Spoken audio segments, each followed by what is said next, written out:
For 100 years of history for Mel Foster Company, because of all their activity in housing, commercial development, and retail, that has resulted in millions of dollars that have contributed to the growth and development of the Iowa and Illinois Quad Cities. My grandfather was from Columbus Junction, and he wanted to come to the big city, so he walked to Davenport, and he obtained a job with a tailor. And one day he was doing his work, and a gentleman was there, and he said, "You know, Mel, you'd be good in the real estate business." So he leased a storeroom in the Whitaker Building, downtown Davenport, and opened a one-man real estate office. Mel Jr. He was a very wise guy, intuitive, generous, compassionate, and he knew that if somebody was dedicated enough to doing something, they would succeed. I know Mel was a classy man, smart, intelligent. He read all the time. And one thing Mel Foster, probably the first thing he said to me was, "Your first offer is your best offer. Work with it." I had met Mel Foster Jr. and I asked him if I could come see him. We talked for a while and I told him I needed a job. He started off by saying, "You are way too educated, you are way too green, and your hair is offensively long. But I want you to become a licensed realtor and come to work for me." For me, it began back in 1972, and I had the opportunity to join the Mel Foster Company, and we built a community called The Lofts. We literally sold out the entire subdivision that day, and I was interviewed with the TV station, and I made the comment, "We're sold out." I got home and had a call from Mel Jr., and I thought, boy, is he gonna give me a big hurrah. And he chewed my fanny out. He said, "Young man, the Mel Foster Company is never sold out." My dad actually joined the Mel Foster Company in 1952. My dad, through the years, worked very, very closely with Mel Foster Jr. in acquiring different farms in the Bettendorf area for future developments. And when you add up those numbers, came up to a little over 1,100 units. That comes out to somewhere close to 14% of all the housing, if you look at being 4 occupants. Mr. Foster worked very hard in establishing Bettendorf and helping grow. I began my real estate career in 1976, and that was right before the farm crisis hit in 1982. I came in, met with Mel. 20 minutes into the interview, he said, "How would you like to go to work for me?" And I've been with him ever since. Back in the early 70s, Mel Foster Jr. and my dad got together, and they came up with the idea that they wanted to try a different type of housing, which would be attached housing. And they started an addition called Cedar Wood. And that was the second complex or development of attached housing in the state of Iowa. Him and Mel Foster Jr. decided to buy the Freund Farm down on Devil's Glen Road. And they decided to bring down a new idea from Chicago. A little bit different arrangement as far as a housing. Instead of just being house after house on a straight street, they try to go ahead and have streets that have arcs or circles in it. It also has pools and tennis courts. It's called Deerbrook. I started with the company in around 1985. We decided the Eldridge area was a prime place for residential development due to the proximity and the school district involved. We started with Rustic Ridge Estates, Townsend Farms Developers, Moose Tracks Development, Lincoln Road Developers, Eldridge Commercial, Eldridge Industrial, and then that led to Dexter Acres. With all those developments in place, that made us the #1 player in the real estate market in the Eldridge area.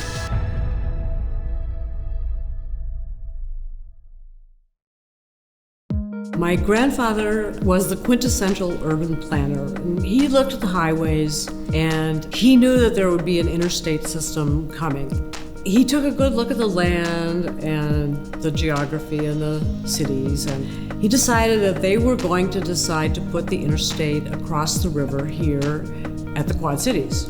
So he bought the farms adjacent to the river and the interstate system on the Iowa side.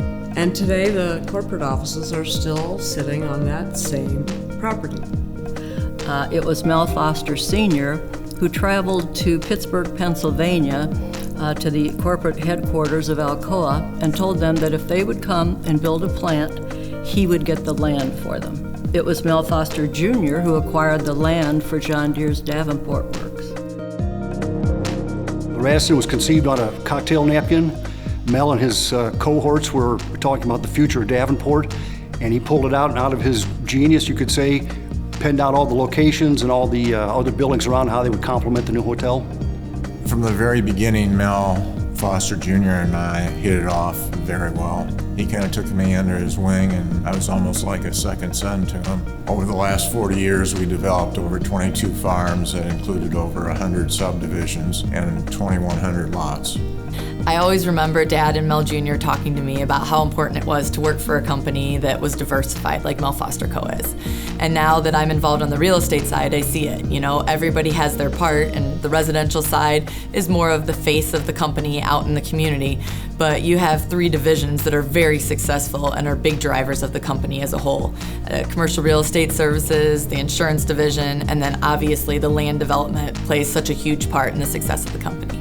The main function of Mel Foster Commercial is to work with property owners and business owners to help assist with their commercial real estate needs, whether that is building a new facility, acquiring a facility for their business, downsizing from a larger facility to a smaller facility, and adding locations throughout the region that help facilitate their business. We're really a counselor and advisor to them for their real estate needs.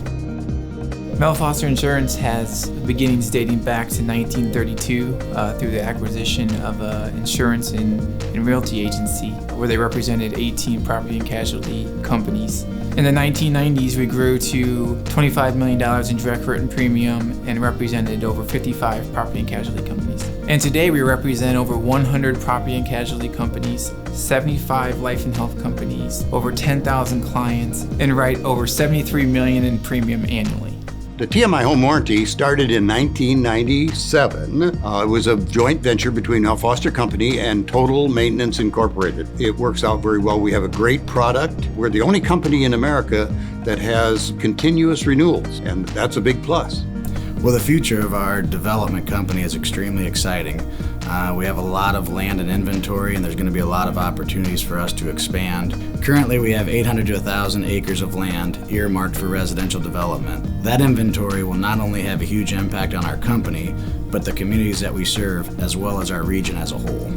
Rob Fitt called me one day and said, would you like to have lunch, which was unusual for Rob. And he notified me that he had just become president of Mel Foster Company and wanted to know if I'd be interested in selling my company to Mel Foster and then come to Mel Foster and run the real estate division. So when we were able to merge with Mel Foster, put 2 number ones together, we had an instant market domination. I ran a small real estate company in Galesburg, Illinois, and I wanted to propose a merger to them. I met with Price Bowie. We put together the deal with a handshake, and it was the best business decision I made. We had offices above what was Schneff's Jewelers, and we had access to both sides of the river. It was a pretty successful location at the time. Things have moved north in the Quad Cities, and we moved along with it as downtown has transitioned from an office market to more of a retail and living community. Mel Foster, making it happen. Mel Foster. We were working with a marketing company trying to come up with something new, and they came to us with the idea of making it happen. And we decided that it was going to be the best kept secret in the Quad Cities. And so we had a large meeting, and then they dropped the curtain and showed the Making It Happen. The agents were excited, and Making It Happen and Made It Happen was such a great idea that Mel Foster is still using that today.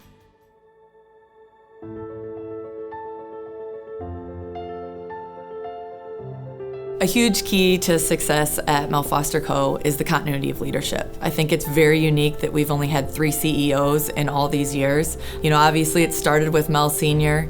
and Mel Foster Jr. was the second CEO, and then now currently is my dad, Rob Fick. My relationship with Rob Fick goes back many years, starting on the racquetball court and then joining with him with the Mel Foster Company. And over the years, we not only worked together, we became very, very close friends. And I think that friendship meant more to me than anything to this day. As you look back over history, we've been very fortunate to have Mel's successor, Rob Fick, and all the individual office managers follow in his footsteps. They're smart people, they're compassionate people, they're generous people. What I find Rob to be is, number one, is not only a great businessman, and I've learned a tremendous amount about the real estate and the development business from him, but he's also a very fair person. whatever we said we were going to do, we did. So when Rob Fick came to the company as the head, I was extremely happy, and he and my father were such good friends. There was a camaraderie between them that just couldn't be matched. The way it worked out was just perfect in the end. Rob Fick has turned out to be the most talented executive that I have ever seen in my life. The Fosters and the Ficks have known each other for years. The executives had like-mind ideas. I think all in all turned out to be a really great thing for both families. Represented well by one family and now represented well by another. Mel Foster Co. has always been a family-owned and operated business, and both Mel Foster Sr. and Jr. wanted it to continue that way. I feel very fortunate that they chose me to continue on the legacy of Mel Foster Co. I have 4 children, and they're all involved in the company, and I hope to have them be at the beginning of another century.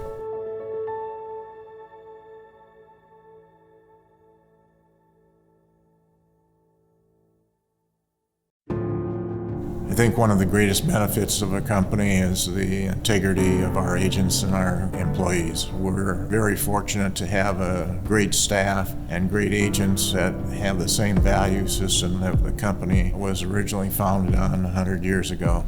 One of the many things I'm really proud of with Mel Foster is, as I'm out showing houses, all the Mel Foster signs I do see. And I also really love all of our big community events and seeing how much Mel Foster sponsors those, from the big sprints to the John Deere Classic, and of course all the t-shirts that I always see everybody wearing. I love seeing the big MF everywhere I go. I just love that Mel Foster's so involved in our local community that they give back to people, and giving back, to me, builds relationships in our community.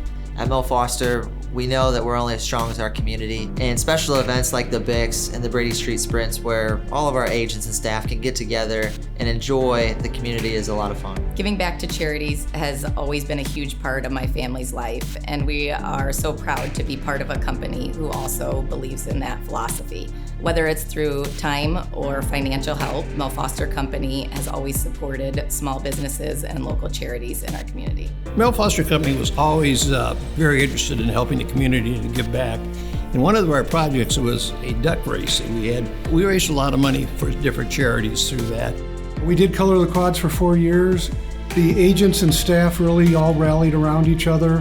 Some agents ran, some people donated their time to fill paint buckets and things like that, and we really made a good time of it. Pumpkin Day has become a great tradition in the community, and the agents enjoy it just as much as the clients. It's turned into quite the extravaganza. It's just a ton of fun, and everybody looks forward to doing it every year. Our steak fry takes place in August, and it's just a yearly event that we get together, our management and staff, and they cut, cook, and serve steaks to our top agents and producers. Everybody looks forward to it. It's one of our best events of the year.